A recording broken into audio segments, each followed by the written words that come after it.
ناظرین، حضرت جبرائیل علیہ السلام کی حیرت انگیز رفتار۔ ایک دفعہ حضرت جبرائیل علیہ السلام حضور صلی اللہ علیہ وآلہ وسلم کے پاس وحی لے کر آئے تو آپ صلی اللہ علیہ وآلہ وسلم نے حضرت جبرائیل علیہ السلام سے ایک سوال کیا۔ آپ نے فرمایا، ان سے پوچھا کہ اے جبرائیل، یہ بتاؤ کہ تمہیں کتنی بار اپنی پوری رفتار کے ساتھ زمین پر اچانک اترنا پڑا؟ جبرائیل علیہ السلام نے جواب دیا، یا رسول اللہ، مجھے 4 مرتبہ اپنی پوری رفتار کے ساتھ اچانک زمین پر اترنا پڑا۔ حضور صلی اللہ علیہ وآلہ وسلم نے پوچھا کہ وہ 4 مواقع کون کون سے ہیں؟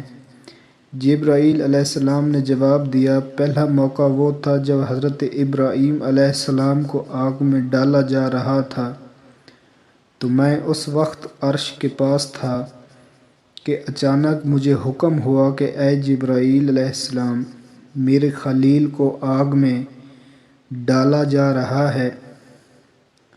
میرے خلیل کے جسم کو آگ چھونے سے پہلے تم ان کے پاس پہنچو۔ چنانچہ میں اپنی پوری رفتار کے ساتھ آسمان سے ان تک پہنچ گیا۔ دوسرا موقع وہ ہے جب حضرت ابراہیم علیہ السلام نے اللہ کے حکم سے اسماعیل علیہ السلام کی گردن پر چھری رکھ دی تھی تو اچانک مجھے حکم ہوا کہ اے جبرائیل، چھری کی گردن پر پھرنے سے پہلے زمین پر پہنچ جاؤ اور اسماعیل علیہ السلام کو بچاؤ۔ چنانچہ میں اپنی پوری رفتار سے زمین پر پہنچا اور چھری کو ناکارہ بنا دیا۔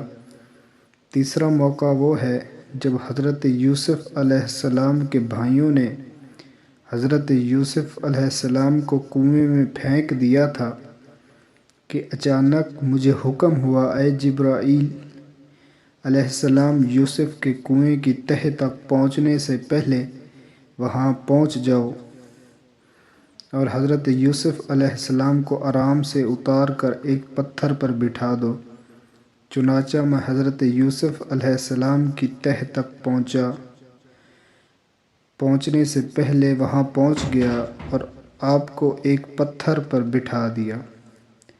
اور چوتھا موقع وہ ہے جب جنگ احد میں آپ صلی اللہ علیہ وآلہ وسلم کا دندان مبارک کافروں نے شہید کر دیے تھے کہ اچانک مجھے حکم ہوا کہ اے جبرائیل، میرے محبوب کے دانت شہید ہو گیا ہے، ایسا کرو کہ میرے محبوب کا خون مبارک زمین پر گرنے سے پہلے وہاں پہنچو اور میرے محبوب کا خون اپنے ہاتھوں میں لے لو۔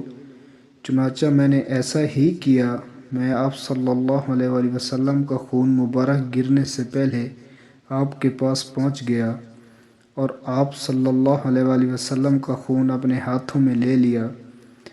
روح البیان، سبحان اللہ، یہ تو ابھی میرے رب کی ایک فرشتے کی صرف ایک خاصیت ہے، اور تو پتہ نہیں کتنے فرشتے ہوں گے اور ان میں کیا کیا خاصیت ہوں گی۔